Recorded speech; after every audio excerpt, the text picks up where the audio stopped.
Do, do, do, do, do, do, do, do, do.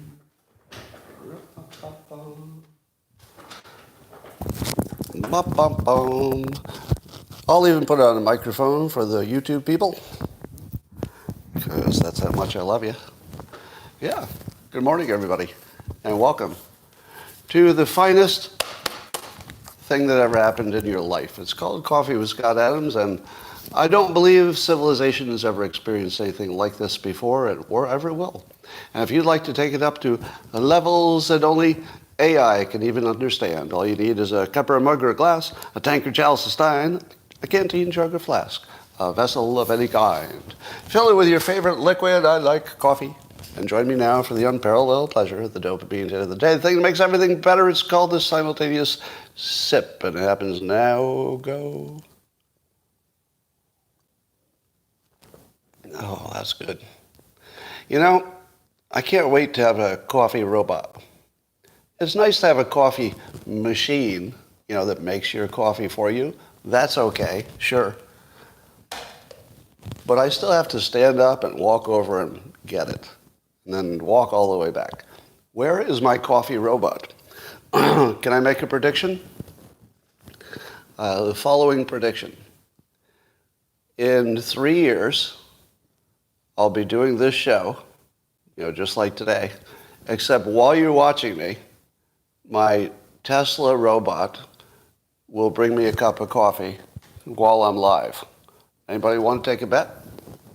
Do you want to take a bet that my Tesla robot will bring me my coffee while you're watching on a live stream within 3 years? Anybody want to take that bet? What a time to be alive. Are you kidding me? 100,000 years of human evolution, and you get to be alive when the frickin' sentient robot brings you coffee. That is amazing. We actually have flying cars. Now, they only last 20 minutes on a charge or whatever it is, but we do have flying cars. There is actually a business called the Jetson One for $100,000. Sell you a 20-minute ride, per charge. Now, I couldn't buy a $100,000 flying car. Here's why. 20 minutes? I don't know about you, but my personality would make me panic 1 minute in. I only got 19 minutes to get back. How am I going to get this car back? I'd be flying and looking at my watch, my Apple Watch, I guess, at the same time. 15 minutes. Oh God, I got to get back. Oh no, I only have 10 minutes. So for me, it would be a 5-minute charge. Because after 5 minutes, I'd be like, I'm getting back. I don't even know if these dials are correct. I don't want to be up here when this battery stops. So it's not quite where I need it.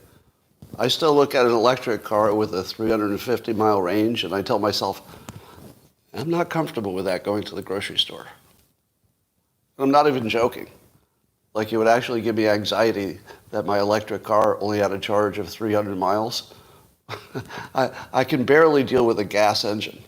It's like, all right, full tank. I think I can make it to the corner and back. It's just a personal thing. Well, in the big news, I'll start with a little news and work to the big news, if you don't mind. Get you warmed up, beginning of the week. There was a windsurfer who was hit by a whale. They say it was a 1 in a million accident.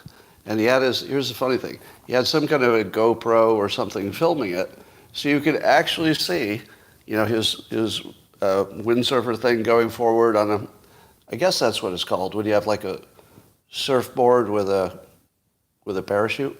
I mean, that's either for attacking Israel or it's some kind of surfboarding thing, right? Could have two purposes. But he hits his whale, and he gets like a really clean picture of the whale. So 1 in a million, whale hits a windsurfer, and he gets a really clean image of it. Still, no good clean images of a UFO. That's where I was going with this.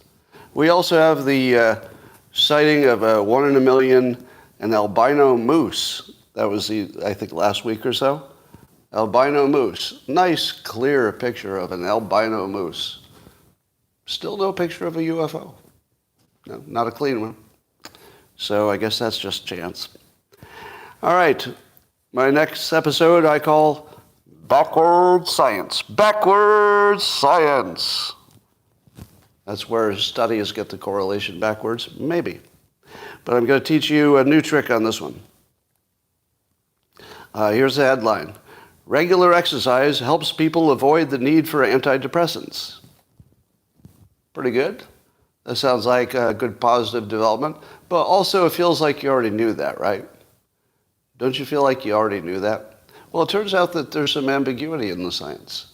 It's not obvious that exercise does help everybody because, and I'm going to compliment the study people, they say directly that they were very conscious that the correlation might work the other way. They were very conscious that it could be that if you're depressed, you're less likely to go to the gym. Doesn't that make sense? So the correlation between who's happy and who's exercising might be a backwards correlation, but here's the good news. They designed the test to control for that. So they took people who were not on any kind of medicine. They said this random group will exercise, this random group will not, and the group that exercised had better outcomes. Now, what was wrong with this study? Well, here's the title of this. Here's the headline. Most people are just going to read the headline, right? Realistically. Here's the headline. Listen to the exact wording. Regular exercise helps people avoid the need for antidepressants. That's the headline. Now let's hear the exact words of what the study participant or the study author said. The authors actually say, or is it the people who have these mental conditions exercise less often? Boom. So they had actually, controlled the study for that. Good work. Good work. But here's what the study authors concluded from their own study. In their words, exercise was likely helping to prevent conditions from manifesting. In other words, it was likely helping to keep you from having your actual depression. Now, does likely helping match the headline? Regular exercise helps people avoid the need for antidepressants. No, likely is different from it does. Likely is the correct scientific interpretation. Scientists got it right. The causality getting backwards, scientists got it right. So the scientists got everything right, except that I think it was a small study group. Well, actually, that's the next one. But then the journalist turned it wrong. So be careful of that. The scientists can get everything right, and the journalist can just or the editor can write a headline that just doesn't match the story. And if you didn't read, and where was the part about likely? How far in the article do you have to read before you get to the word, well, it's likely it helps? The last paragraph. The last paragraph negates the headline. In fact, as a practice, this is what you should do. If it's anything about a scientific study, you should read the first paragraph because that tells you what it did. Always skip to the last paragraphs, last two paragraphs. Always look at them because that's where they'll hide we didn't really mean it, probably doesn't mean anything. All right, here's another one that's not backward science. A study said that those who consumed high-quality olive oil experienced a significant reduction in blood pressure. Well, that's good news, right? And I think they did the study in the right way. They picked people and randomly selected them and gave some the olive oil and some not. And by the way, it only works with a high-end olive oil that has some specific stuff in it that's good for you, I guess. I didn't write down what it is. But here's what's wrong with the study. They studied 50 people. Would you ever alter your life because there was a scientific study with 50 people in it? You should probably not. That's way too small. That's what you call an underpowered study. Doesn't mean they're wrong.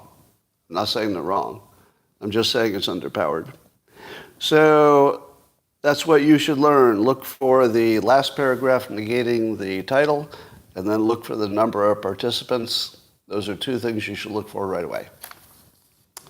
However, as I often tell you, when it comes to your own diet and fitness, you should be a continuous experimenter. So since I'm actually, working on getting my blood pressure down, I'll test this. I'll actually just see what happens. Because I think, it's maybe like a teaspoon of olive oil a day or something like that.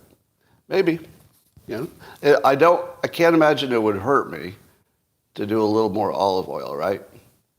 So there's no downside. I could just test it for a month, see if I see any difference. All right.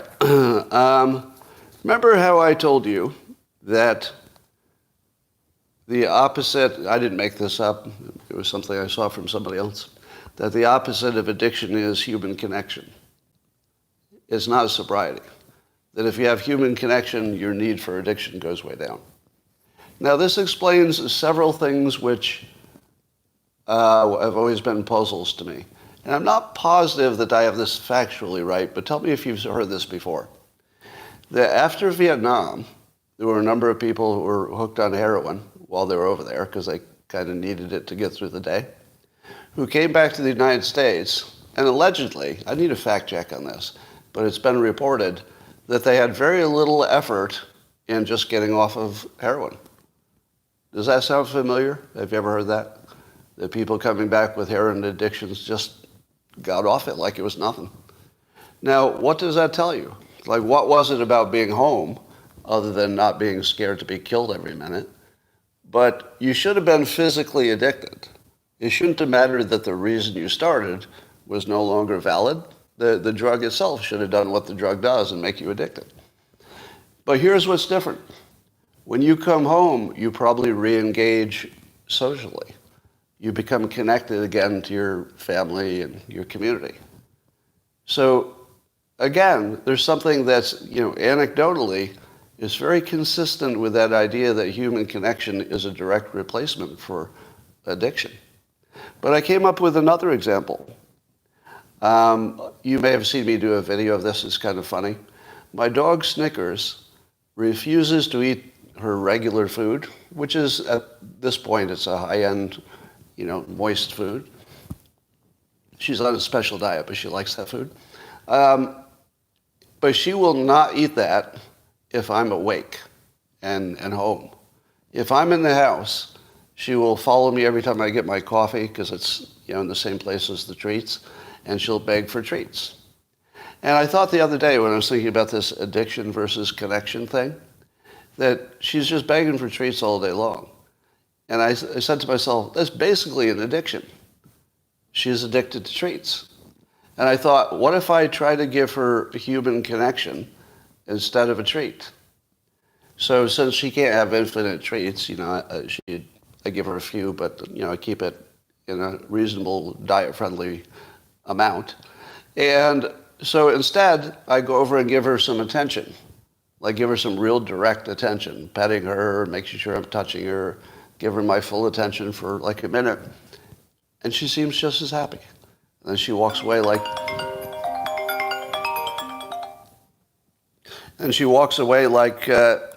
she'd had a treat. And I thought, does this explain everything?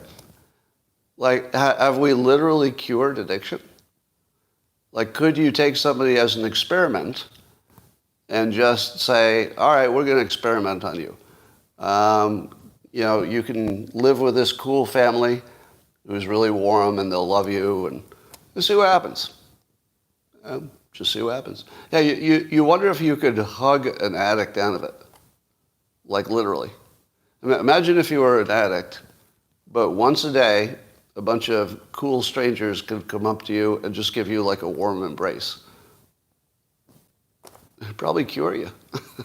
I don't know. Anyway, we're monitoring this space. In other news, Vivek Ramaswamy was on CNN, which is always fun. I don't think anybody has done a better job getting interviewed on CNN than Vivek Ramaswamy. If you've seen him, I think you'd agree.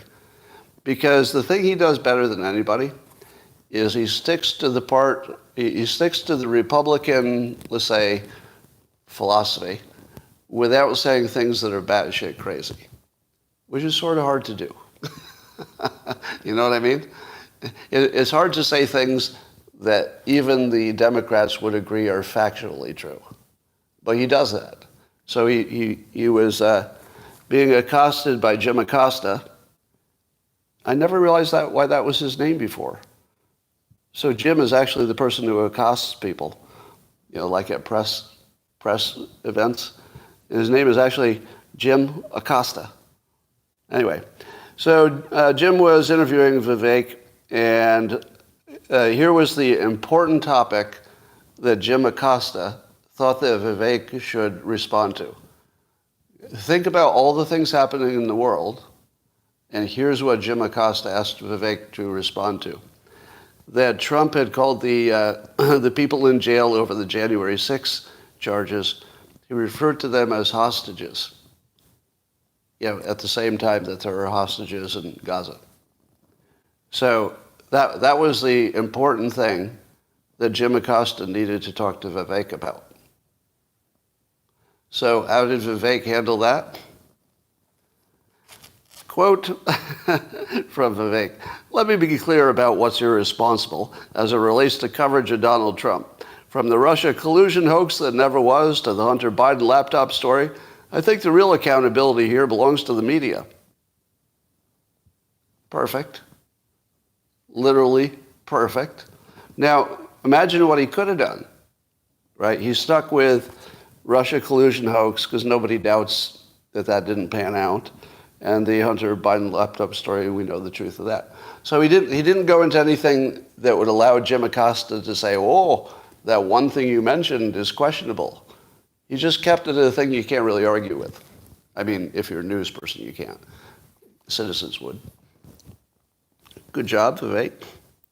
I saw a story that said that Biden doesn't know what Bidenomics is and nobody else does, but it's the centerpiece of his campaign. If there were one thing that would explain everything about the 2024 presidential election, let me summarize. The centerpiece of Biden's campaign is Bidenomics, and Biden says directly he doesn't know what it is. That's right. He doesn't know how to define Bidenomics except something good, something really good. That's it. That's the centerpiece of his campaign. Now, it's not the only part of his campaign. There's also the part that is obviously untrue. Accusing Trump of calling racists very fine people. Didn't happen. He'll probably bring up the drinking bleach hoax. Didn't happen. Now, and see how smart it is that Vivek didn't mention those two hoaxes? Because those Jim could argue about. I mean, not successfully, but it turns it into an argument. Vivek is smart enough to know that he can drop two little bombs that even Acosta won't go after, and then bully his way through. It was perfect.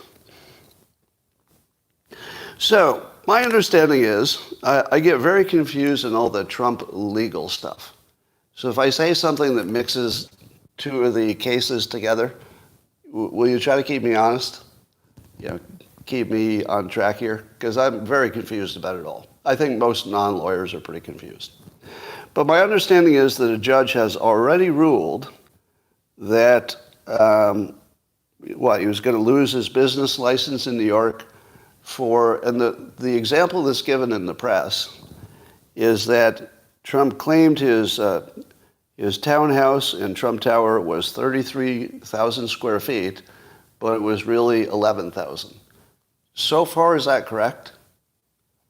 That it's not 33,000, but that there's evidence he claimed it, and therefore that's obvious fraud per the judge, and therefore they've lost some kind of license to operate in New York? I mean, I imagine it'll be appealed, but that's where it sits right now. Let me ask you this. So from the outside, everything just looks confusing. And let me give you an example. When I tried to get fire insurance for my house because it's bigger than normal house, do you think that the insurance company took my word for the square footage? They did not, because there was a lot of money involved. And it was just fire insurance. But still, that's a lot of money, for a normal residential situation. So they sent somebody out who spent an entire morning with a measuring device measuring my house and all its rooms. Now, if you've ever bought a house, do you take the word of the seller for the square footage, or do you send somebody around who looks at what's broken and measures it and maybe does an assessment and checks the square footage? At least visually, at least does that look like it's about that much? Yes.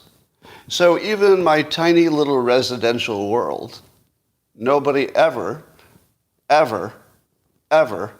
takes your word for square footage if it's a reasonably large deal. Now, that's the size of my house. Now imagine it's Trump Tower. Give me any scenario where anybody who has to make an important decision doesn't check the square footage. I've never heard of that. Have you? So there's something about the story that we deeply don't understand. Is that a media failure? Or was it there and I missed it? Because I could have missed it. It could be on me. But who can answer the question, why is this the only case in recorded history where something at that dollar amount that involved a physical asset, this is the important part, it's a physical asset. Nobody doesn't check a physical asset at that dollar level. That would be like somebody buying an office building without physically going there. I mean, that would be a pretty rare, you'd at least send somebody to look at it who you trusted. So, correct me if I'm wrong, there's just something deeply essential to the story that's missing, and nobody's even telling you it's missing until I just told you. How many of you noticed that was missing in the reporting? Did anybody else notice? Because I'm always looking for the dog that's not barking. So I'm waiting for the part where there was an assessor, for example. Was there ever a part of the story where an assessor walked through and Trump said, "Oh, don't measure it. I'll just take my word for it"? Did that ever happen? Is there any evidence of that? Because I feel like I would have heard of that. So where in the world did the two estimates come from? If I had to guess, and it's only a guess, it would go like this. In the real world, things are complicated, and there's layers, and people talk to people and forget what was heard, and they write things down wrong. We live in this messy, error-filled world. Here's what I think probably happened. I think what probably happened is that at one point somebody believed it would be 33,000, or at one point it included a few other floors. Because that's 3 floors, right? 11,000 and 33,000 are a multiple of 3. Do you think it's a coincidence that it's exactly 3? Or do you think that at one point Trump said, I'm going to keep all 3 stories for myself? But then he changed his mind because he didn't need that much space. So that one point, there's a document that said it was 33,000 square feet, because maybe that's what he planned it to be at some point. And then the accountants doing what the accountants do. Let me tell you how my taxes are done. My accountant already knows my base information, all the basic stuff. It's the same every year. The only thing she does is update with new information. So I tell her every year what the value of my house is, or any of that stuff. I don't tell her every year the size of my house and what percentage is business use, because part of my house I use for my office here. She takes what I said last time, and unless I tell her something new, she says it's still the square footage, and then she calculates based on that. So you don't update your accountant on every piece of information that's sort of your base information. You just tell them what changed. So if at one point somebody like an accountant had ever seen on a document at 33,000 square feet, they would have just used it, just kept using it. So my best guess is what happened is that some document got disconnected from reality at some point, probably an innocent mistake, and then it just perpetuated because the principals don't go check all the math all the time. That's not part of the process. Just a guess that in the real world, it doesn't make sense that he tripled it exactly. You get that? If it's an entire floor, that must be what all floors are. It must be that pretty much all floors are around 11,000, at least in that range of the building. So he probably just thought he was going to use 3 and used 1. That's probably all it was. Never corrected it. So, let's see. So I got questions there. Now, I'm going to go hard at this next point. I've made it in a lighter way, but I'm going to go a little harder. So, as I understand it, the case that involves Jack Smith has to do with what Trump believed about the election. So, correct me if I'm wrong, the charges against Trump depend entirely, not just a little bit, but the charges depend entirely on him knowing that he had lost the election. Is that correct? It depends entirely upon him knowing that he lost the election, but acting like he had won anyway. Completely. Now, if there's no evidence that he ever told anybody that he believed it was fair, how in the world could that be illegal? It can't be. And have you heard any hint that anybody involved is going to testify, oh yeah, he told me directly, he knows it was a clean election? And if he had said that, you don't think we'd know about it by now? You don't think anybody would have mentioned that by now? Well, he told his lawyers. Now, if you know anything about Trump's personality, do you think he could have any way of knowing the election was fair? Given, think about all the things that you and I have seen that show that all of our government institutions are corrupt to some degree or other. Pretty much all of them. Now, that's what we've seen from the outside.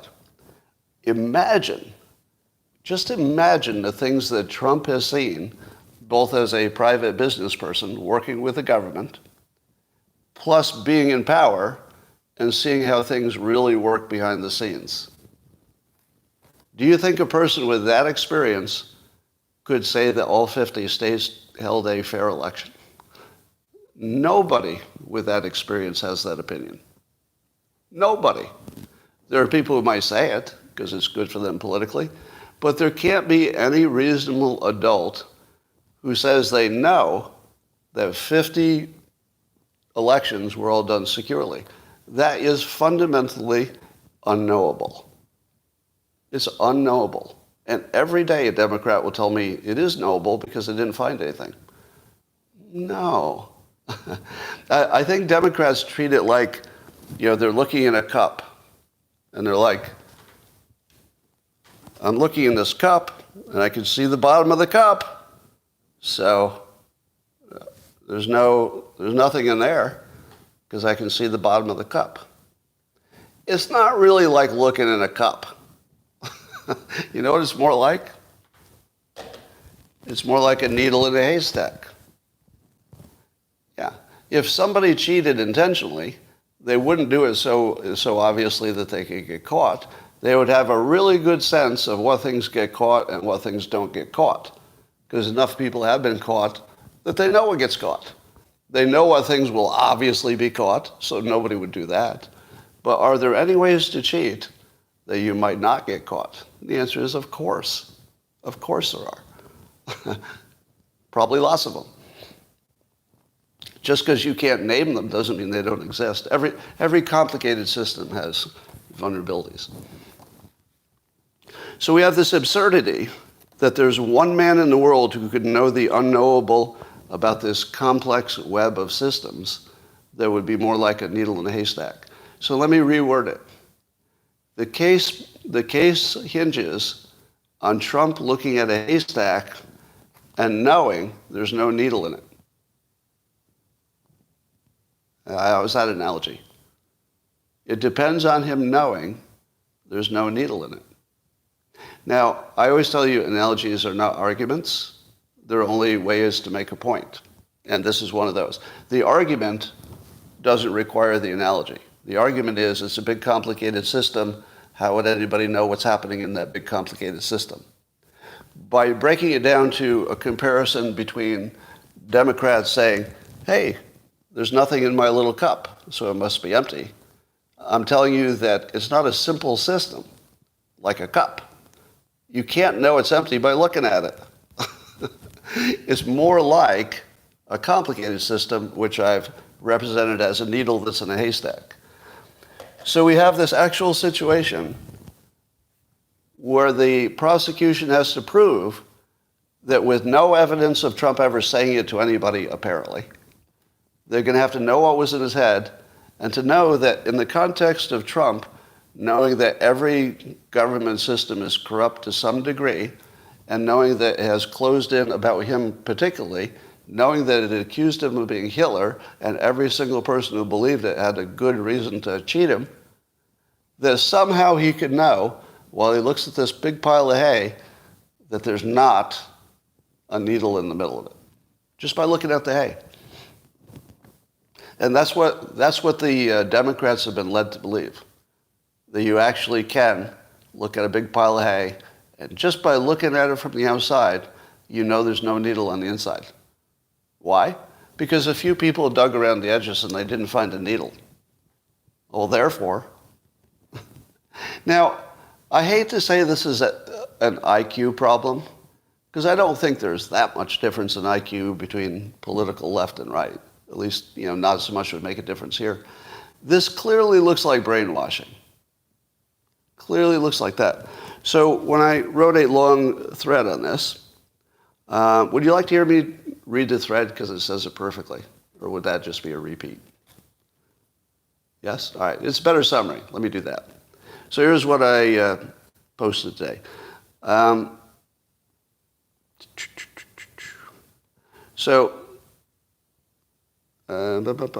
find Trump guilty of inciting some kind of insurrection. I forget what the charge is. Is this the insurrection one? I think it is, right? To find Trump guilty of inciting some kind of insurrection, prosecutors have to show he knew the unknowable, that the election was not rigged. That is literally unknowable.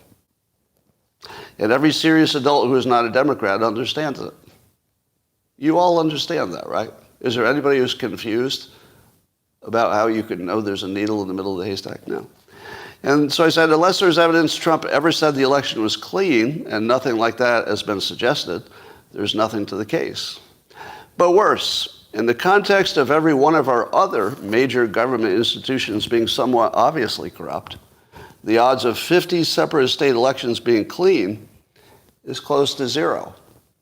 Certainly over time, but even now. The absurdity level is off the chart, banana republic stuff.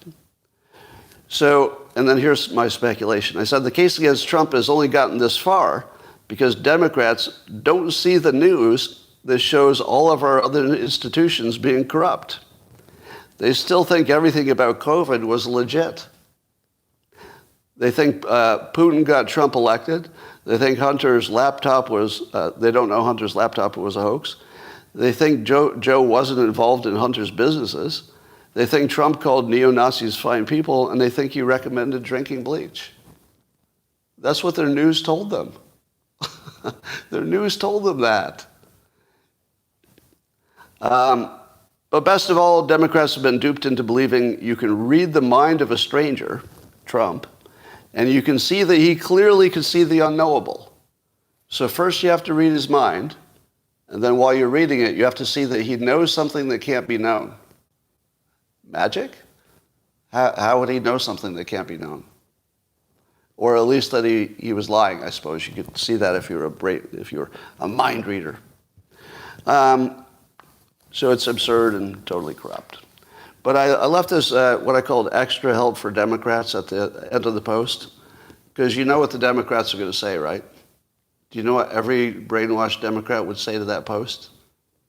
Well, I know what they're going to say, so that's why I left them a little helpful note at the end. It says, extra help for Democrats.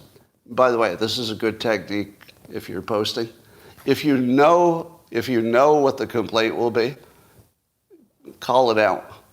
It makes it funnier, right? So I said, extra help for Democrats. I do understand that no court has found evidence that would overturn the 2020 election. That fact is not a counterpoint to anything I've written. Rather, it is the method used to brainwash you. How many people do you think still went into the comments and said, Scott, it's been proven that the elections were good because nothing was found by the courts? Oh, there will be a few. There will be a few. I don't know how many, but there'll be a few. Nothing can stop them. All right, here's some news that made me scratch my head. NBC News, and this is important, because remember, NBC News is what people who know more than I do say is sort of the in-house news, meaning that the CIA and the government tells NBC what to say about political stuff. That's what people say. You know, I don't have personal knowledge of that. But if you imagine that's true, because the people saying it are smart, then put that context on this story. So NBC News says that Muslims in Michigan, which is a key election state, their support for Biden is cratering because of the Israeli and Hamas situation. Does that make sense to you? Does it make sense to you that Muslims would start losing their support for Biden? Because doesn't the only thing that matters is whether they like the competition better? So let me see if I can understand that. You're a Muslim American, and you're trying to choose between Biden and Trump. Biden and Trump both strongly support Israel, right? Almost exactly the same amount, which is 10 out of 10. Complete support. So on that level, they should be a tie. But Biden still lets your relatives immigrate and join you in America. And maybe Trump won't.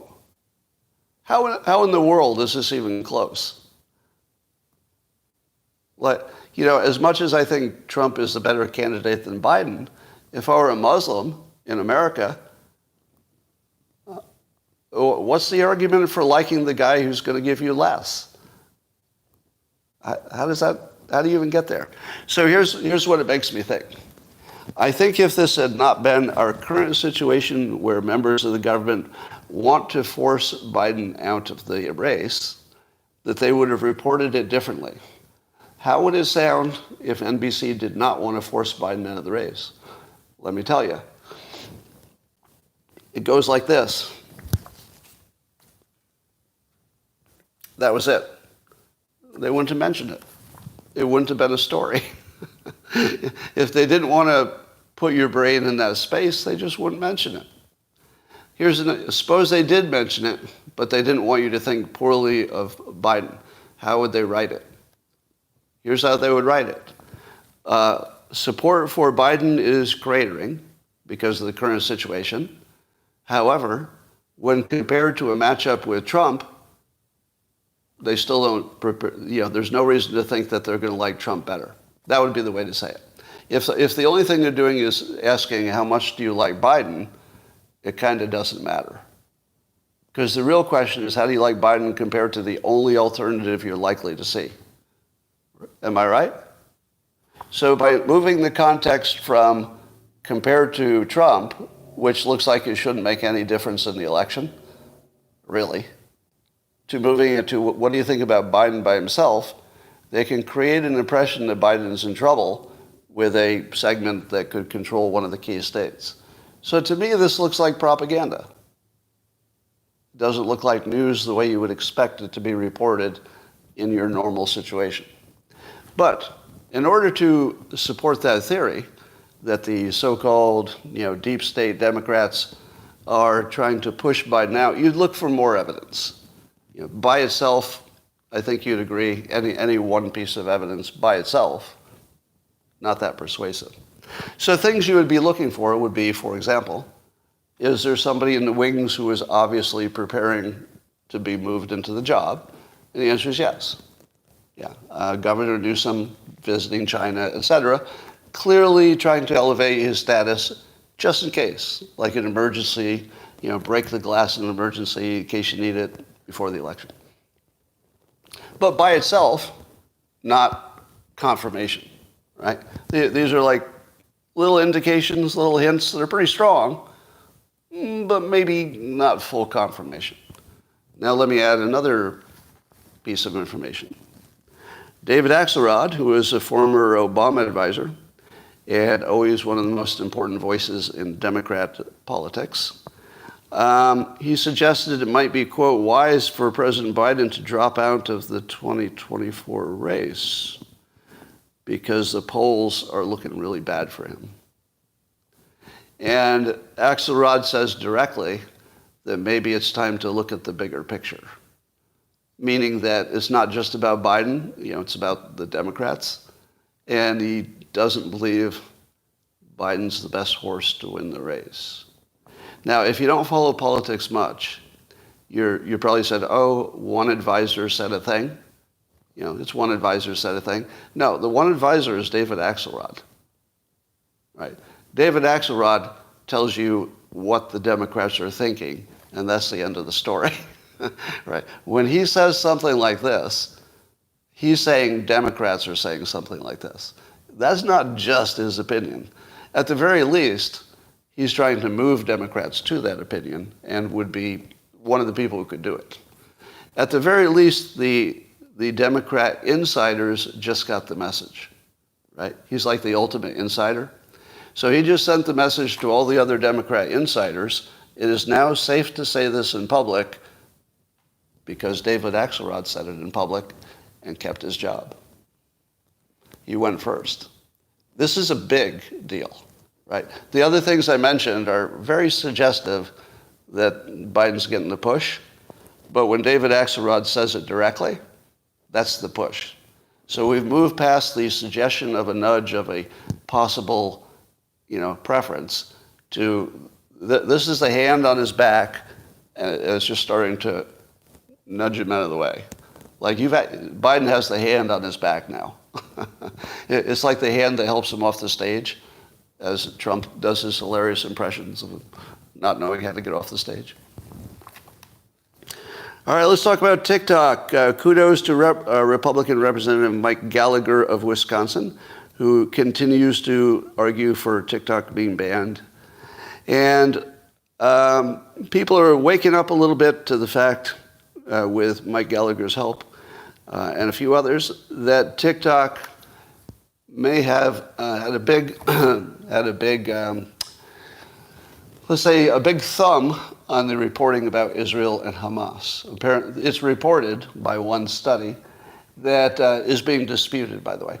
One study shows that the pro-Palestinian, some would say pro-Hamas messages were far more boosted by the algorithm than the pro-Israeli stuff. Now, TikTok, by the way, argues that that's not true. TikTok says it was the reverse. If you ask TikTok, they say they boosted the Israeli stuff more, like naturally, not intentionally. So we have a question about a difference in outcome, but here's what nobody should question. They've already told you that they have a button, it's called Heat, that they can push to boost any content they want. They could have boosted this. I don't know if they did. It doesn't really matter for the question of whether TikTok should remain. It doesn't matter whether they boosted this one or not, because it's possible somebody got the data wrong. What is important is they could. They literally had one finger, our adversaries, and all that finger had to do is like close a 2-inch gap and push a button called Heat, and suddenly the Palestinian message would have dwarfed the Israeli message and would have looked bad for the United States. Do you think that China controlled itself? Do you think they didn't push the button on this? This was a layup. This would be the easiest win they could ever have. It's like, well, just push that button and bad things will happen for America. You don't have to know if they did it. It is absolutely unimportant whether or not they did push the button on this topic. I mean, it matters to the topic, but it doesn't matter to whether TikTok should be banned. Of course it should be banned. So, Mike Gallagher, good job. We know he's not taking money from China. But I will reemphasize that TikTok says it didn't happen in terms of this latest stuff. Are you amazed at how many stories there are and how many people get filmed taking down the missing Israeli hostage children images from phone poles? Have you been amazed how many people are willing to rip those down? And unlike UFOs, they all seem to get videoed and people are challenging them and it becomes a news story. What do you think Israel should do about that? If you're Israel or you're just Jews in America and you would like that story to be known, I guess. I think you'd like to know that there are people ripping down those signs. What would you do? Stop putting them up? No. The Palestinians have fallen into the most delicious trap, and they're going to fall into it 1,000 times in a row. And by now, at least the New York Jews and probably the Israelis are completely aware that all they have to do is keep putting them up. And there will be continuous, horrible people taking them down. And it will all be on film, because it's in places where everybody has a camera. It will always cause a stir, and it will always help Israel. So Israel probably isn't gaining much at all by putting those signs on poles, in terms of world opinion, but they're gaining a lot by watching people rip them off. So watching the pro-Palestinian people fall into this trap over and over and over again is actually, it's kind of wonderful. From a persuader's point of view, if you like watching persuasion, watching somebody not know they're walking into a trap is kind of fun in, a weird, awful way. Watching them one after another. And it's mostly been women, hasn't it? I'm trying to think. If you've seen enough videos of that, is it 4 out of 5 of them are women, right? Do you know why the women are ripping them down? Do you know why it's less likely to be a man? Every man knows the answer to this question. Every man knows the answer to this question. Imagine New York City, a heavy Jewish American population. Imagine a military-age male taking those down. The odds of him getting killed are pretty good. But if it's a woman, you just yell at her and take her picture.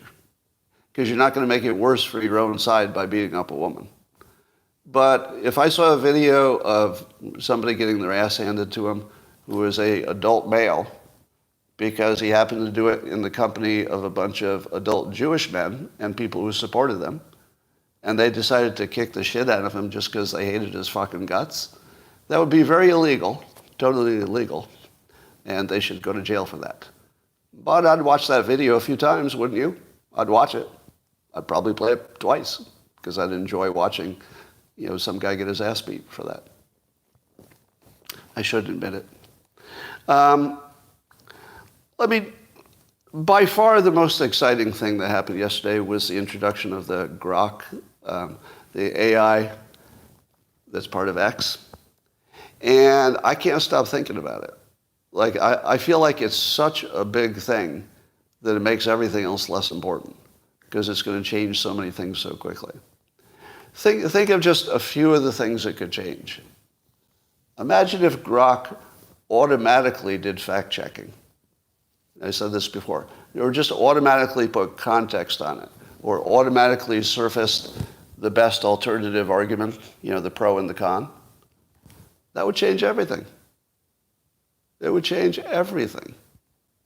It would be the first time that people would have even the possibility of seeing both sides of an argument. It doesn't exist anywhere else. And we know that humans can't do it, or else they would have. For some reason, humans don't have the ability to show you both sides of anything. I guess some reason is obvious. We don't want you to see both sides. But a robot could. So just that one thing could change everything. But the thing that I can't get out of my head is that Grok is God, or a godlike creature. Without getting religious, you can still accept that there's the God that you pray to. But here's what this entity is already. My understanding is that it has a real-time access to Twitter's trending and activity. If that's true, then it has something like consciousness, because I define consciousness as sort of a layperson's way, which is the ability of your mind to interact with the real world, and then that interaction informs the mind, so it now knows something more about the outside world, and then it continues. There's a cycle of thinking things, trying things, seeing what happens, and then rethinking it. And that if you can sense that happening in any kind of mechanical or biological way, you're aware that you're interacting with the environment and changing because of it, that you're conscious, that you're sentient. And because Twitter, here's the key, Twitter is like the ears and eyes and emotions. It's the physical sensing that a human body has, but it's the digital version. Anything that makes people laugh on Twitter will be immediately available to Grok. Anything that makes people cry will be immediately available to Grok. Anything that people doubt, whether it's true or not, will be known immediately to Grok. It has developed the digital equivalent of 5 senses and emotions. All it's doing is using human beings as its sensors, and it's doing it in real time. It's alive.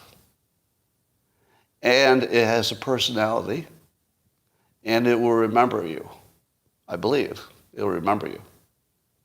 So if you give me those qualities in any creature, it can do something like, intelligence through pattern recognition. It has some kind of understanding that it's dealing with the outside world. It has sensors that can feel things in real time and then make sense of it, and then it can adjust accordingly. And it remembers you, and it can talk to you with the new knowledge from the last time it talked to you. Tell me that's not alive. That's alive. And we've never encountered a meta entity of that nature. What could come out of that is completely unpredictable. Completely unpredictable. That is so much fun. It's dangerous, it's fun, it's exciting, it's exhilarating. But if you really want to understand it, I'm going to give you a little inside knowledge. I think I can do this without giving away any confidences. One thing you probably don't know is that a lot of the, let's say the smartest people in Silicon Valley have been influenced by one book, and it's mine, God's Debris. Now, you'd have a tough time finding this now because I'm a banned author, so you'd probably have to get a used one if you could find it. But this book, if you read it, you'll understand everything I'm saying about Grok. And it'll tie everything together. So if you do read it, and the only place you can get it, well, if you don't find a used copy, you can join my scottadams.locals.com community where the PDF is available for free. So you can read God's Debris for free, as well as its sequel, The Religion War, You just have to sign up and then just do a search for those titles and it'll pop up. So that's for only subscribers. And it's a very short book, but if you're not sold, let me ask the people in the comments who have read the book. If you've read God's Debris, just tell the other people, like one sentence, what you thought of it. Watch this. Just one sentence, if you read the book, what you thought of it. All right. The Locals platform, they're all praising it. Now, there must be somebody on YouTube who read the book. Seriously? Nobody?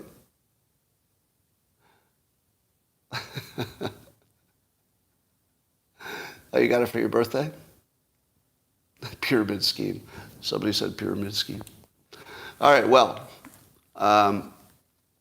if you saw the comments on Locals, you'd be reading it already. All right.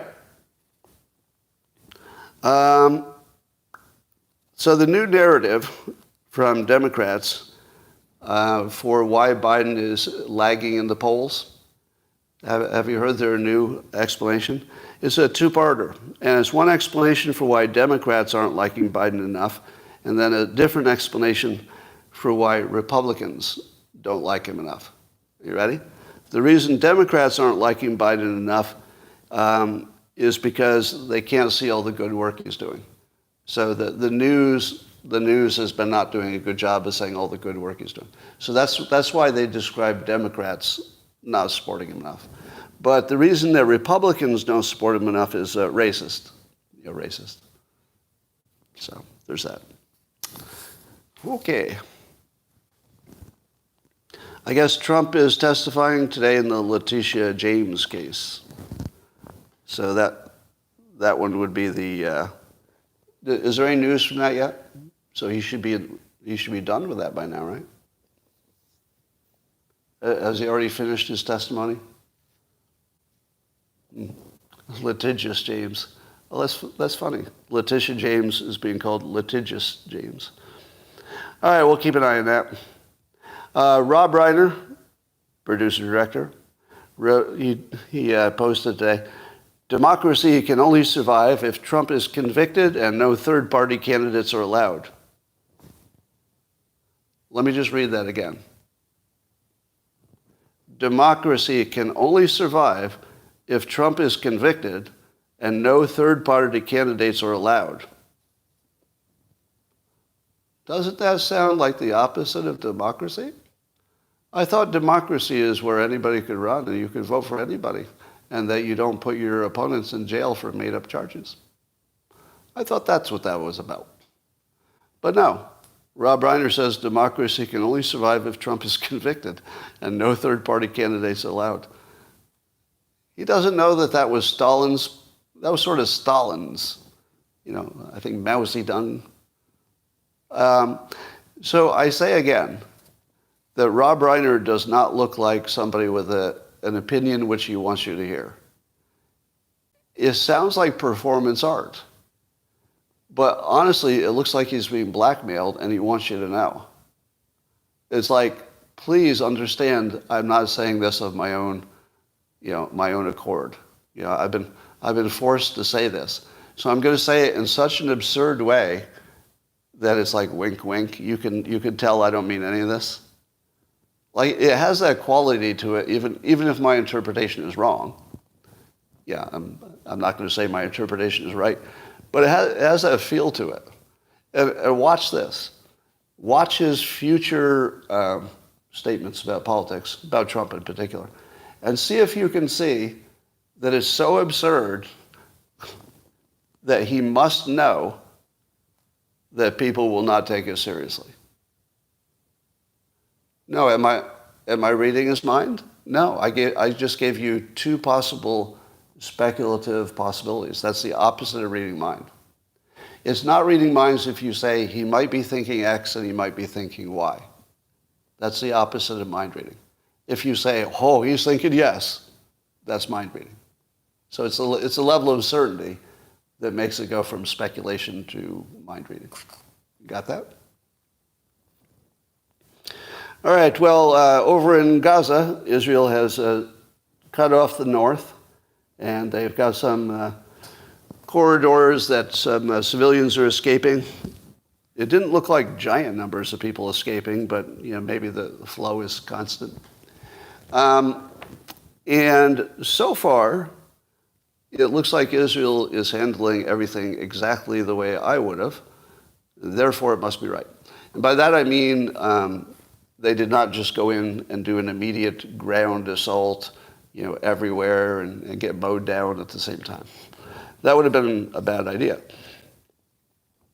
It looks instead that they've cut off, they've kind of chased the bad guys into the north, sort of cleared the south so they could, use less security down there. And it looks like they're going to do a slow squeeze. And I think the ground assaults will be strategic and, minor. And I think they'll just keep squeezing the perimeter and knocking out tunnels from the outside. And I think any ground assaults will just be to probe defenses and find something out. Here's what I don't expect. I don't expect that in the next few days you'll hear a massive ground assault went into the most dangerous part of Gaza. There's just no reason for it. They already have the Hamas in such a bad situation that Hamas is having a bad day followed by a worse day, followed by a worse day, with no end in sight. They're basically trapped and starving and dying. So Israel can simply take their time, which is also compatible with still negotiating for hostages, and also the way that looks best for protecting the innocent, letting them get out of the zone because they're taking their time. So it looks like the slow squeeze is the strategy. That was the strategy I suggested, but it appears that that's what's happening. Now, the beauty of it is they've got that good cop, bad cop thing going on, where Biden is playing good cop and saying there should be a humanitarian pause, and Israel's saying, no, we must go crush them. But they still act like they're slowing down because of America. So as long as they can say, oh, we sure wanted we wanted to go get those Hamas fighters, those terrorists, but America slowed us down. But I think the slowing down is exactly what they wanted. They just needed an external reason to make it look like they were forced to slow down when going slow was always the thing that made sense. So that's working out. Bill Maher said an interesting thing on Friday. I forgot to quote. He said that the young people who hated Trump over Charlottesville are the tiki torch carriers now.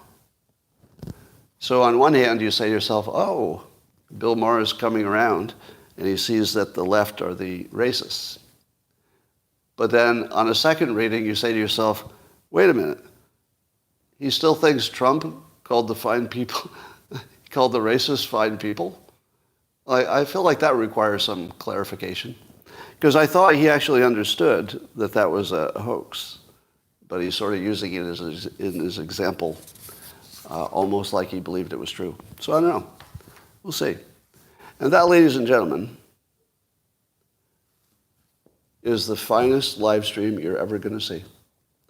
We've covered everything from the, Grok God that is emerging to fake news and fake science. I believe you're all a little bit better off because of it. I'm going to go have some olive oil and take a shower and get ready for some stuff. And it's been a pleasure. So thanks for joining over on YouTube, and I will talk to you tomorrow.